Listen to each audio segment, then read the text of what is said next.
Comment ça, les papiers? Comment ça, les papiers? C'est toi? Qu'est-ce que tu fous chez moi? C'est bien moi, Mike. Qu'est-ce que tu fous chez moi? Et qu'est-ce que tu fais? Je vais te voir en face, Mike. Vas-y, parle, je t'écoute. Écoute-moi, Mike. C'est moi qui ai détruit ta vie. Parce que c'est toi qui avais commencé. Mike, nous sommes ça, mon qui est tranquille. La Salioni. Tu te souviens encore de ma sœur? Tu as violé ma sœur. Après avoir... On était les gamins, et puis tu as enterré parce que tu étais gamin. Tu avais enterré. Tu sors avec les gars? Non, je ne les connais même pas. Elle ne me connaît pas. Je l'ai masqué. Raph Ngindu, le présentateur la force créative Congo Promo. Ça la force militaire na Congo Promo. Et faites comme moi, allez voir Congo Promo tv5.com. Raph Ngindu, Congo Promo Nde. Donc au nom de Jésus-Christ, nous bénissons le Congo Promo. Avec Raph Ngindu, Congo Promo ne tombera jamais. Balala et parole du maître. Piccolo Congo Promo Nde. Ouais, balobi Raph Ngindu. Congo Promo toujours, grande puissance. Come Congo Promo qui torcos net in a film. Congo Promo babundana nango. Raph Ngindu. Congo Promo. What a plus, what a nabi boss life. Congo Promo TV, Raph Ngindu #1. Depuis plus de 4 ans, Maxi Bien-être a non seulement apporté l'harmonie du corps, mais aussi des couples.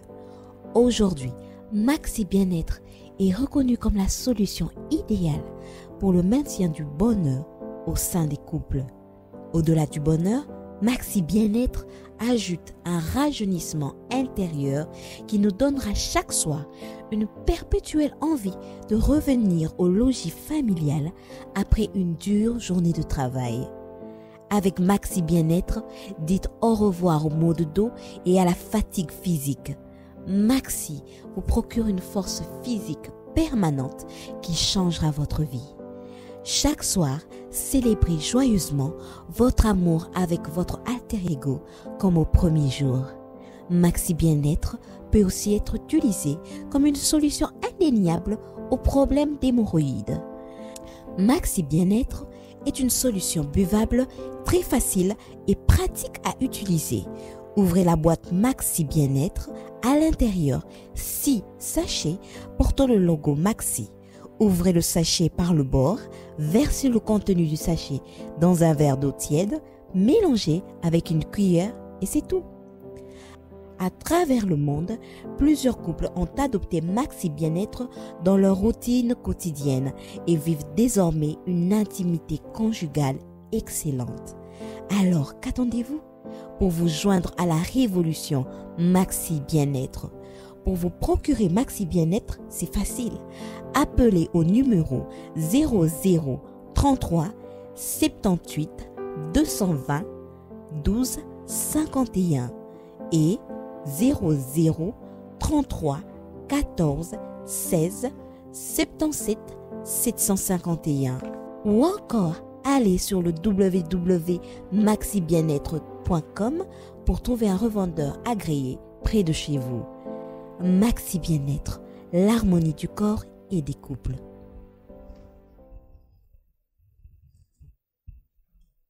Merci beaucoup fidèles internautes, et très contente et très joyeuse d'être avec vous comme d'habitude, comme d'hab. Votre émission que vous aimez bien, votre émission Les Stars, votre belle émission est présentée par votre Neymar de la presse congolaise, numéro 10 de la presse.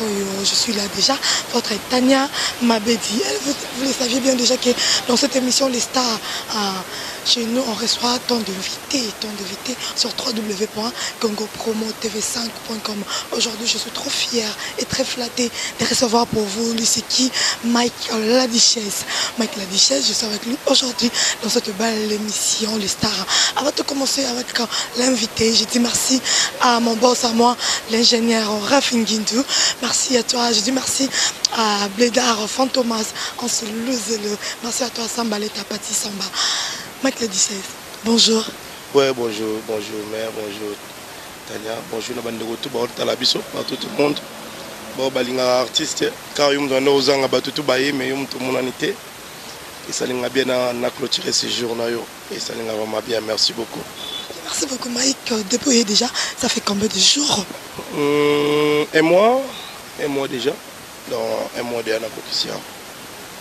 Et boy, il y a des personnes qui sont ici. Non, Moussala, et le côté de la Bissau, les Moussala, les athées. Naïna Moussala, naïna tournage, naïna na relancer groupe. Là maintenant surtout na mettre en place pour tout.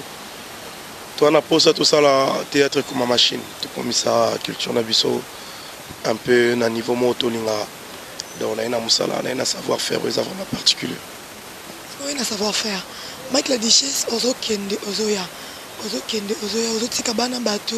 Am ce groupe na yo otiki bango moi temps ebelé. Est-ce que bavanda ka soki yo poké bavanda ka ba continuer comme ça là tout ba kata ka soki yo ye pour continuer boulot. Non, c'est vrai qu'il y a des difficultés. Normalement, le groupe est salara. Mais dans un problème est belé. Et ça, le groupe est à tout le monde déplacé et il est en faillite. Du coup, je me suis dit, on a s'installer. Là, vraiment, Naza Awa. Donc, s'il faut que le moment clair, on a qu'on vendre dans Kinshasa. Oui, peut-être que nous avons parce que la famille Zakuna, surtout, priorité dans les Arabes. Donc, voilà. Il y a le petit Azobana Foutnae, il faut Nazarawana. Donc, ce qu'on a potes nous avons OK pour un temps, et puis nous avons pour Namsala. Et vous avez moins difficile, nous avons 2 mois à poto. C'est impossible, c'est presque impossible. Les artistes. Les artistes, il y a Mike la Duchesse. Parce que Mike la Duchesse, nous avons la difficulté par rapport à Moussala Bino Oyo, pour Moussala ya pasi, pour moi naza awa na moni degré bandeko basi ba osala. Ngamo na kokalangate. Patrick le tombanga na kokate lela zongisa matisanga na kokalanga Moussala ngote. L'équipe passe nga mesala kana micro. Parce que yo mo ndé o gérer population belé boy. O gérer bon comment? Et ils ont facilité. Nous avons un comportement na bananjili, banamasina, banagombe, banamatete. Nous avons un comportement na caractère na. Du coup, il faut arrêter ma monnaie. Nous participer mon on fait sa répétition. Et ça demande beaucoup d'expressions, ça demande beaucoup d'efforts, de volonté surtout, d'être humble pour diriger parce que la leçon a c'est, la moment où on a posé la nacete, bazo le lisao, la moment où on a posé le latte, bazo pe sokanda, la moment où on a posé même on a imer à kandate. Donc du coup, il faut être humble. Ils ont facilité. Là, au moins, j'ai 60 personnes où ils ont dirigé le lobby de tournage. On va tourner le bail à télélo. Parce qu'il va fatiguer tout ce tournage à 22 h. Il a fallu que nous la commune, c'était pas facile. Non, répétition, on peut tout transporter. Sauf que jour à tournage, ils ont joué à ça, la répétition, ils ont répétition, ils ont bien à eux. Tournage, tout bien en frais de régie. Donc, acteur Moko a un droit, il y a moins de $5. Une affaire, il y a 5 000 francs congolais. On a un transport, normalement, le transport, ils ont 500 francs. Donc, il y a déplacement, ça ne dit pas trajet, mais tout peut ça, il y a 5 000 francs congolais, il y a $4. Donc, voilà. C'est trop, hein? La chose bon. Toujours abattu sur tout. Le jour à tournage, dernièrement, le tournage, il y a 16 ans.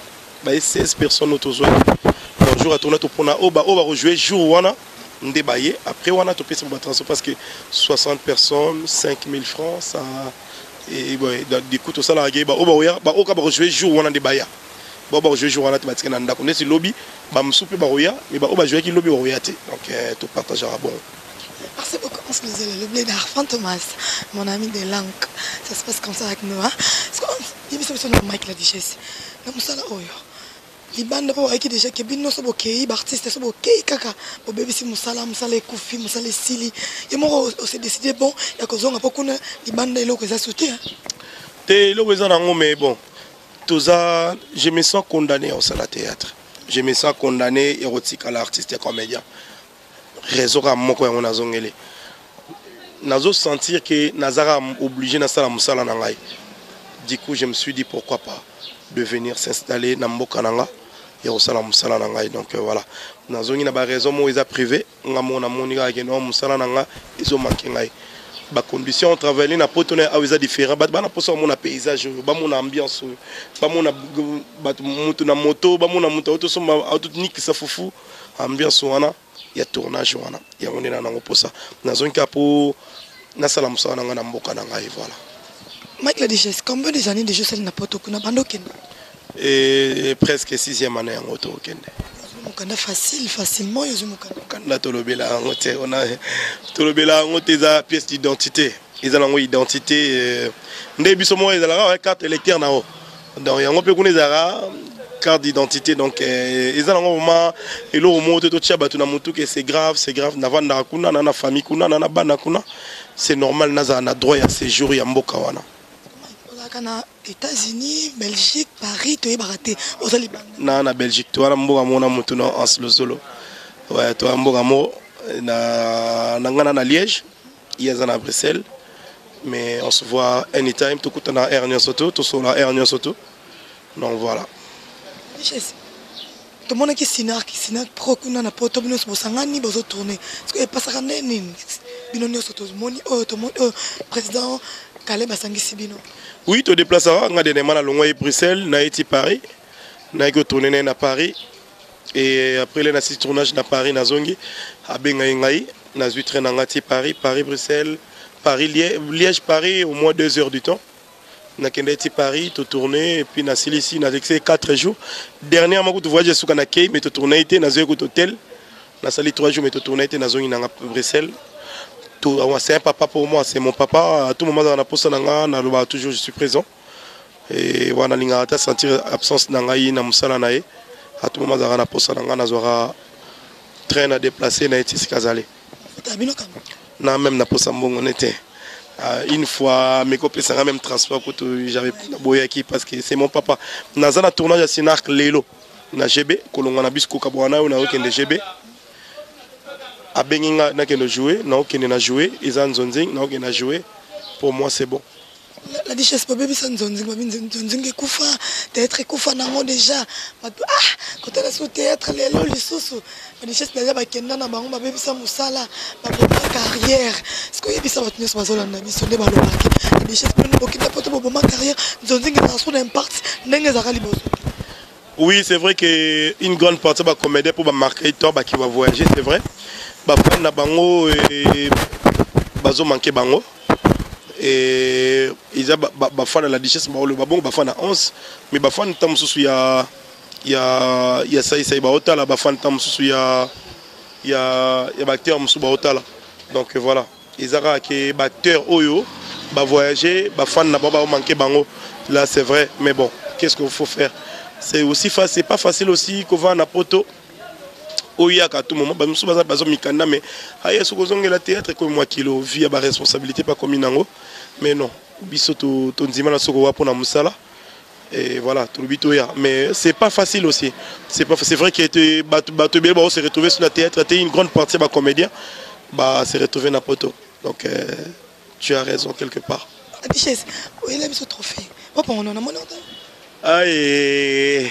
Ngani na leli. Trophée père tellement né aïe pendant un an di maté. Bande yagi ya mona yango de abi pesa rappel on a là. Mon père, et là ma papa donc désolé. Père n'a besoin de le abia simba. Bando ina on a télévision ya otiki la ngam. Bon, ils appellent à moi anae azwango na si batebele ba moni yango pe mais quand pas Neymar ne les quitter ba boli misanga ba fana Neymar na Basili qui vraiment boli misanga vraiment na désolé. Non, ça qui n'a routine daté l'homme il y a image comme ça bâti la bisota moi image moi à 2 minutes il y a l'air dans aux États-Unis où ça route bien. Ceux qui ont par rapport à une but une nous qui trophée meilleur artiste favori africain. Ça fait plaisir qu'aux États-Unis. C'était pour la première fois aux États-Unis et ça l'a bien. Na Longwe, Bruxelles, na aux avions à Paris, na Los Angeles, na un trophée. Au début, j'ai sélectionné, j'ai même na espoir organisé, mais j'ai parmi les sélectionnés, mais il faut voter. Donc trophée Zaki Batunde voter qui gagnant. Et puis là on a gagné Batunde l'invitation na Los Angeles. On a gagné un trophée dans Los Angeles. Et ça a une émotion, première fois, il y a une salle mythique où il y avait au moins 7000 ou 8000 personnes de grands noms africains où il y a film, les Nigériens, les Ghanéens, les Sénégalais, les Burkinabés, les Sud-Africains. Et tout le monde est dans la salle. Et on a gagnant dans la catégorie meilleur artiste favori. On a honoré. ça m'a fait plaisir d'être là. Et ça m'a plaisir de représenter surtout Mboka Nangai, au Nalinga Mingi, Congo Kinshasa. Et pourquoi pas, il y a aucun des encore, notre drapeau n'a pas trop loin encore. Et il y a qui émotionné, comme on a qui respect, terme sous Mboka, on est grand nom, il y a film africain, qui vont venir me saluer et dire que félicitations l'artiste, tu as fait l'honneur de votre pays. J'étais vraiment à l'honneur ce jour-là. C'est bien. C'est que la duchesse, nous avons ici vraiment groupe et vendu vraiment. Pour pas on a déjà volonté, on a musala que bazo travailler na bolingo ni on que tout ça la musala toi avancer, toi bana musala. Est-ce que vraiment Mike la duchesse nous avons ici sous makambo, ozongi au démarrer. Est-ce que Mike la duchesse au katana les sauter? Non, on est là. Naza na posé sauter. C'est vrai que Kova na poto mingi, ndena ebisio et ça là que c'est vrai, il y a une équipe a formé bien trop. Là, on a le groupe 6 mois après Nakepoto. Na zongi pour bavanda, to vanda na bango. Et ça en tout cas, au moins que ce groupe est confiné à mon azala, na mon ndenge yokufa. Mais groupe yokufa dans 10 000 aux associés parce que naza awa maintenant, na vandi awa. Au moins des fois que gérer bat na musique c'est un peu difficile. Bossala boye, ça me tout ça là boye, qu'on a peu côté à celle peu basé qui beaucoup continue bon. Là maintenant, je vais faire le contraire. Je vais m'installer ici. C'est basé ici et puis diriger tout. Donc, tournage d'abord ma monite, tout ça l'amour cruel. Après amour cruel, par amour Manix. Après par amour Manix, c'était mon frère. Et voilà, tout a au moins 5 films à tourner. Comment? En tout cas, tous les idées c'est moi. Les idées c'est moi. Script, artiste. L'idée ça peut être moi, mais on va voir. Il y a quelqu'un maintenant. Des films, il y a nini film to sala liboso amour auto sala liboso te auto sala na voyage na liboso oyo to bima oya ami ennemi ngamom na komaki mais cette fois-ci ezaki idée nanga mais j'ai voulu na travailler na Mama Milo aussi c'est un grand il y a script ngam eza idée nanga mais Mama Milo mtakomi yango to vanda na ye na pese ba idée nanga o ami balé na singa mo pem na koma. Donc, na lingami ko travailler pe na bato bazana expérience pour na changer pe ba idée.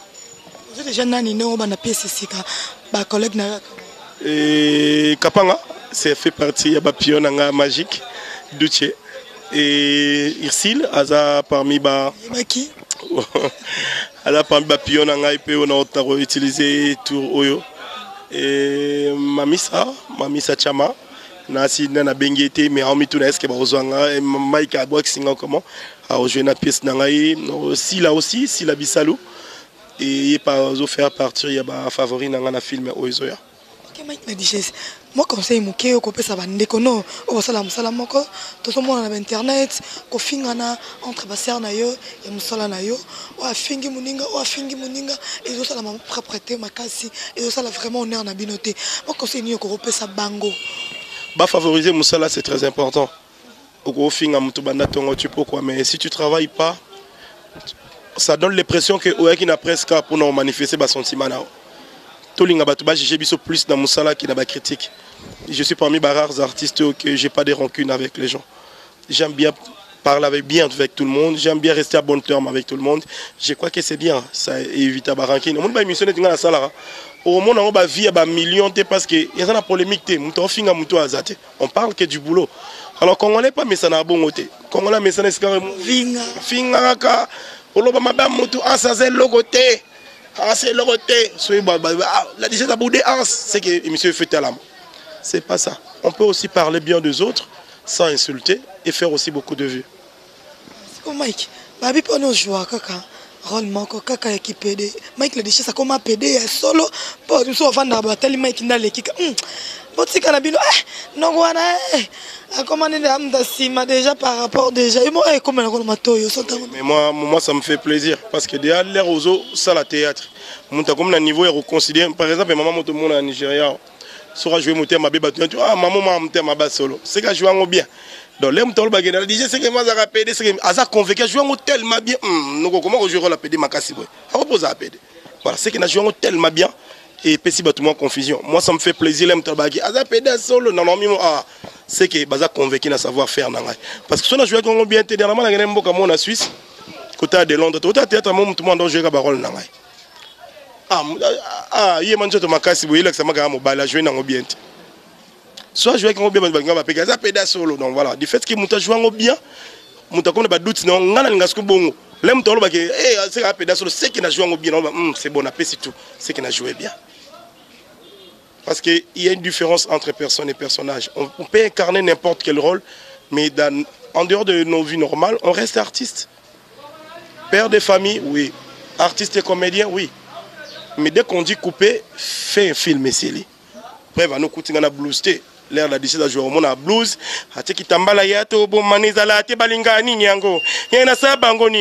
Voilà, Duchesse. Mais là où on a Mike, tu sens qu'il y a une différence. Donc voilà, l'artiste reste l'artiste et rôle reste Etikalara rôle.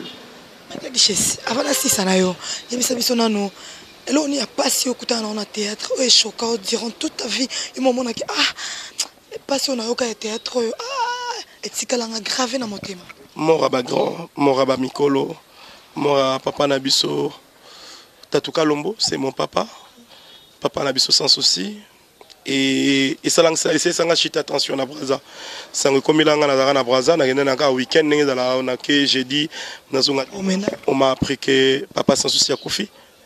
Et na ça chita attention, na commis na beach directement à l'hôpital pour traiter attention. Et choquant mort il y a Masirika, ça m'a aussi beaucoup touché. Et il y a 7e bagarre et Tajasuka où il y a actrice Nabiso, il y a groupe Simba. Tonton Bengue 7e bagarre parce qu'il y a Jidoka aussi. Et Shokanga ya manager, liwa manager sama Yokozuna. Dans combat avant de jouer 7e bagarre. Donc comme on dit Yokozuna, bossa confusion d'être 7e bagarre il y a comédienne. Et voilà, il y a manager et Salanga Passi, Masirika aussi. Et c'est plus Kokende Abande Gonabiso on a rien. Mais là tout le monde a Salanga bien. Là tout le monde a ah Masalanga bien. Ah au moins, c'est l'essentiel. Mais dès qu'à Bazaté, ça fait mal. Le lot barol maintenant jouer en hôtel à celui Masiri Kazala qui est un becté dans un tableau malheureusement. C'est mon île, eux ils gravent dans mon thème. Quand on est aux États-Unis, trophée nanga, ils apprennent ma meilleur souvenir à carrière nanga. C'est pour la première fois que honoré wana, nazala honoré bongo, limousine ou un hôtel na centre à Los Angeles, bayo zwangai, si na Hollywood, première fois na Hollywood, j'étais honoré. Première fois, comme on a un grand caractère dans la salle mythique, il y avait des Américains, il y avait des Haïtiens qui représentaient. Ça m'a fait plaisir, il y a un drapeau qui est en air jour. C'est pas le meilleur souvenir à vie. Et ça m'a fait plaisir, ils ont visité Chicago, Miami, Boston, Floride, Charlotte, Texas, Miami, Washington, tout ça. Des fois, ton nom qui Miami, Washington, Liboso, Obama, ça m'a fait plaisir. Apocalypse, c'est belle, la dégâts matériels.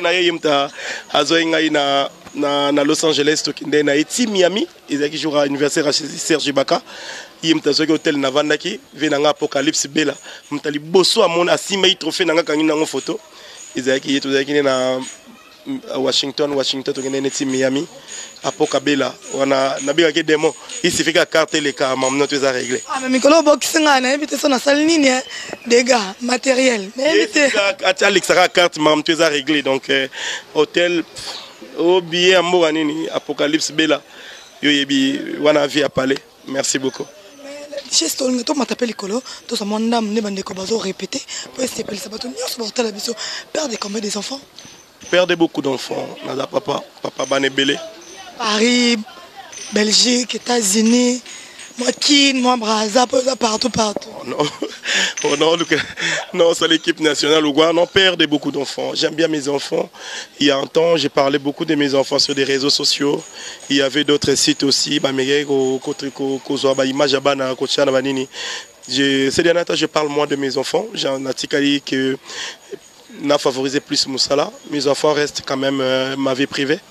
Bazaba nangai na sile botel nanga botel parce que à tout moment là les gars à la télévision c'est ba monika papa la bango c'est papa donc baï banga même là la tenir Ryan Yohan c'est papa, je vous aime beaucoup, je vous aime tant et voilà et Mike Junior exaucé et voilà j'ai beaucoup d'enfants. Déjà comment former, déjà moi connais tout le monde à ça, déjà comment former, Azma qui déjà peut, déjà peut le remarquer faut.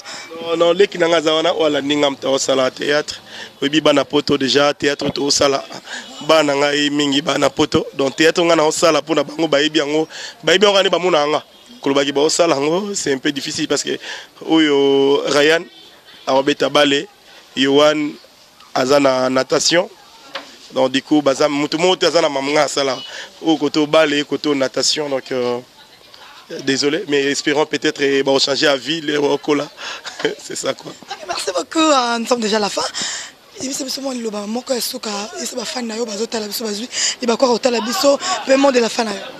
Je salue tout le monde, Bafan Nyosto Neymar, c'est peli ko sale émission. Malgré tout bakoselinga makambo na sibo Anse Luzolo pas sepeli na sepeli Anse Luzolo a sepeli makasi mama bonheur mama paradis mama paradis voilà madame Nabiso et Anse Luzolo je te salue aussi na bébé Nabiso et plein de bonnes choses na pesi Christian de Corne il y a eu un on a pesi Hervé Mwanza garçon de l'X Joe Modango Kika Spey. C'est parmi les gens qu'on partage des beaux moments. Là, tu vas dans la Liboussa vers Nabiso. Après, c'est Jimmy Kininga. Nabigo na Bossani, déjà pour na Bossana Kyo, na Bossanité, Tam Tam Voyage. Le seul Marc et Tabou, c'est tu es plus qu'un frère. C'est vraiment la famille, le seul Marc et Tabou. On a Paris, Bruxelles, na Bossanité, ma bébé, Rachel et Luta. Ma bébé, en direct à Londres, na Bossanité, Bénédicte Bigna, Biteniao. Et na Bengaro, na Paris. Na Bossanité, na Bossanité, papi les rois carte limitée formule souka. L'air na kota qui nazalaki na yo na bimé pe nazalaki na yo papi les rois nazonga na première classe.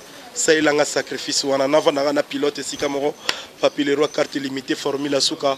Na Bossanité Tebe Kianga Beni wana Vietnam conseiller privé et artiste. Na Bossanité Célé Sanade Sagem. Na Bossanité Glody Lumumba Lionel, celui qui vient derrière moi.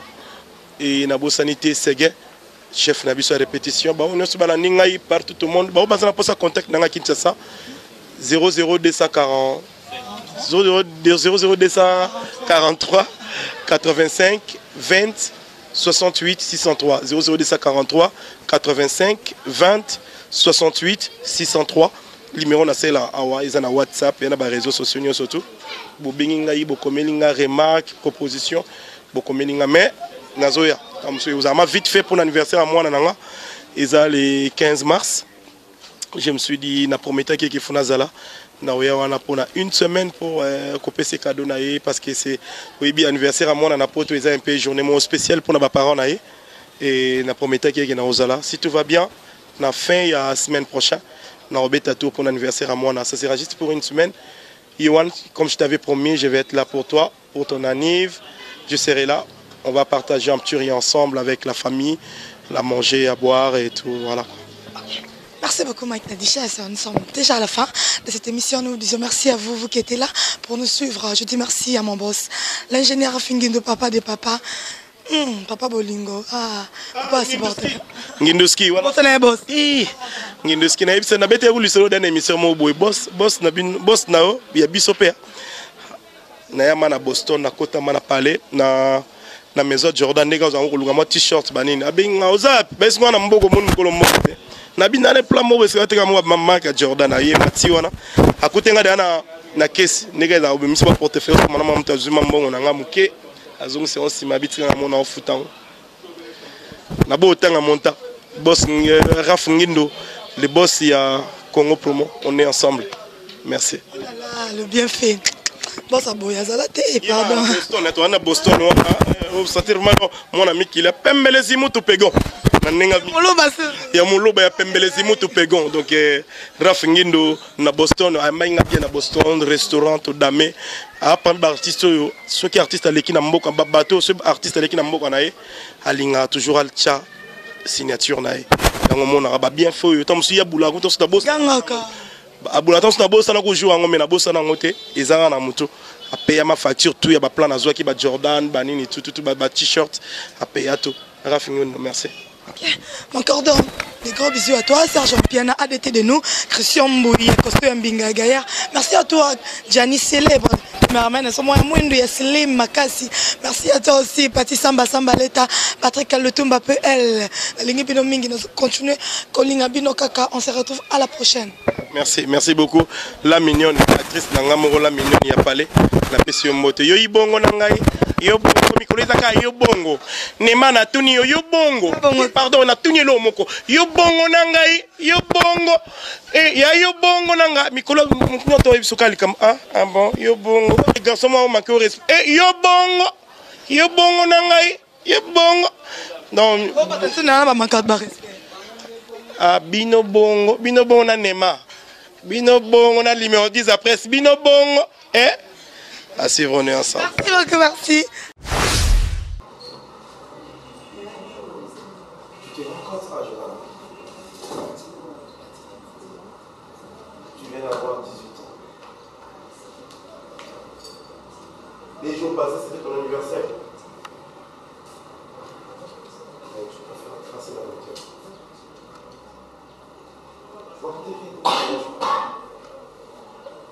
Tu ne peux pas te toucher. Je vais te demander quelque chose. Essaye un peu de prendre tes responsabilités en main. Ça me fait bizarre de te voir traîner avec le mec dehors, de faire du n'importe quoi. Voire même d'aller passer la nuit dans des boîtes de nuit. Tu n'as que 18 ans. Tu cherches quoi? Regarde-moi en face et puis dis-moi tu cherches quoi? Et qu'est-ce que tu fais normalement? Tu fais quoi? Olinginini. Olinginini. Hein? Quoi? Réponds-moi tout. J'ai dit réponds-moi. Qu'est-ce que tu fais? Aller faire de pétitions. Traîner avec les garçons dehors.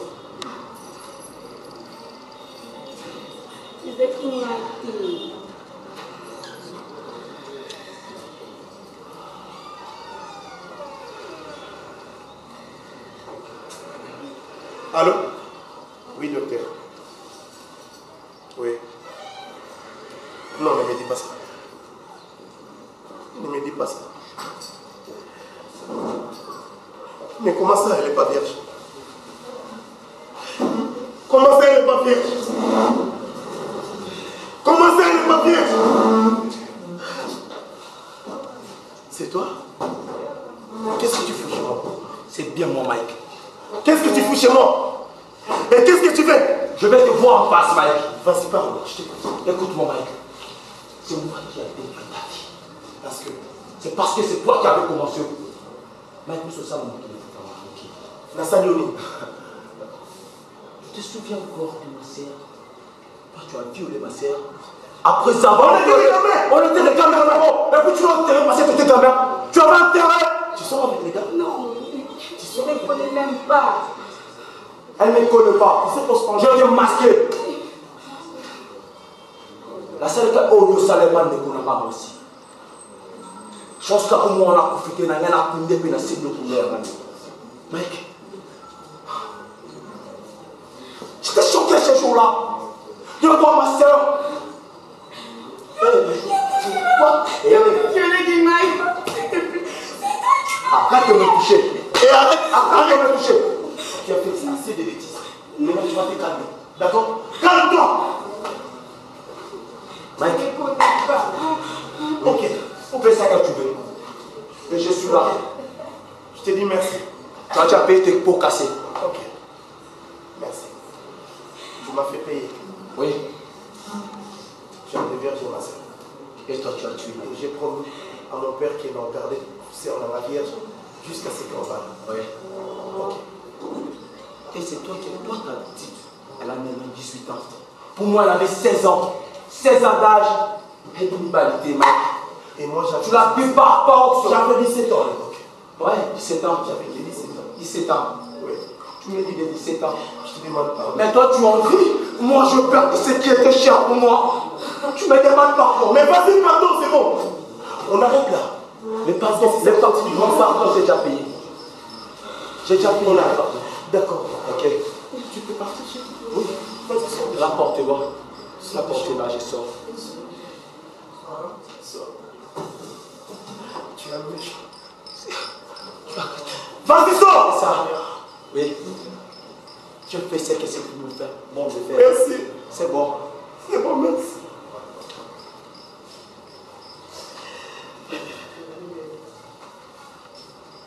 Humilié. Tu m'as humilié jusqu'à ce point. Tu ne m'as rien. Tu as terminé ma promesse. Ok.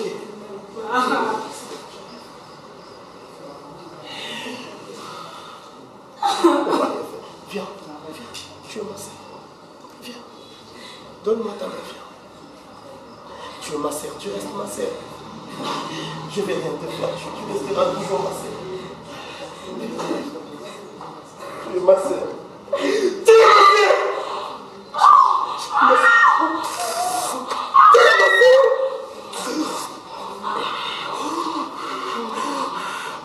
Adieu. Adieu. Je t'aime. Et je t'aimerai toujours. Je resterai ma sœur. Je resterai ma sœur.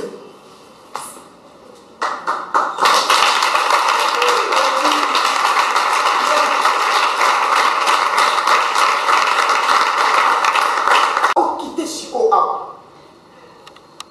Vous avez sous un terme. Je suis plus que Satan. Comment vous êtes capable de faire un frère dans ma porte? Oui, bien, très bien. Oui, mais comment vous êtes capable de faire un mais tu es capable de faire un et puis ça va ni à pousser qu'on a tout là. Mais ni même mettre les cochons au salon. Arrête. Qu'est-ce que tu m'avais dit?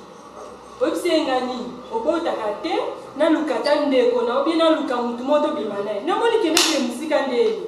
Makilezo ngaka na famille ya bino. Na singe kono mabeni ne moni s'il te plaît. C'est ça qu'on a. Eh pardon. Ouais ça va on va pas minute quoi. Et ça on va vers ça on va y mourir. Et à dire la pousse qui on ça là. Mais tu es capable de faire un petit frère dans ma porte. Oui, il a dit et tu on va moins plus aux l'aise, aux à l'aise. Mais ça traîne, tout le monde commence à demander. Hein? Même dans ta famille, comment finir là? Moi, si nous sommes à et nous sommes à et là, on est là, ça y est. De toute façon, on va y aller, si ton frère n'a pas eu, à quoi vous avez décidé de aller? À ça, capable de y aller, à ça, je vais là. À quoi tu veux me permettre de me pratiquer? Je dis ça, on peut la famille bien comment? Si je fais ça pour sauver ton honneur, je mon honneur comment? Dieu à toi? Moi je t'aime, je fais ça pour toi, je veux qu'on reste ensemble, je veux plus que les gens parlent du mal de nous. Hein? Il va dire combien de là, oh mon mec. C'est ce que bien mal n'a pas ami n'a pas sur les bien avant. Mais avec une n'est pas taille ma cambola et ça va très bien. N'est pas tout le monde a façon de me mêler en mots. Et il va au salut. À ça on a beau maquiller la boutique. Et ça capable de commailler. Mais ça on a coupé le sol et bien bon. Lionel, pourquoi tu as fait ça, Lionel? Ah bon? Il t'a sauvé. Il a sauvé ton honneur, Lionel. A sauvé Maï? A sauvé Maï? Lionel, comme il a fait, Lionel. Quand tu m'as dit qu'il faut finir, pourquoi tu as fait ça, Lionel? Il va me le cabouler, s'il vous plaît. Bassin. Pour ozala na forme, yo moisi. Pour Maxime Ekoli qui fait grossir les seins et les fesses. Produit Oyo eza ya mwana mboka. Comment nango? Awatoza Ekoli. Ça grossit les fesses, les seins, toutes les filles. En moins d'un mois, vous avez les résultats. Simekoli.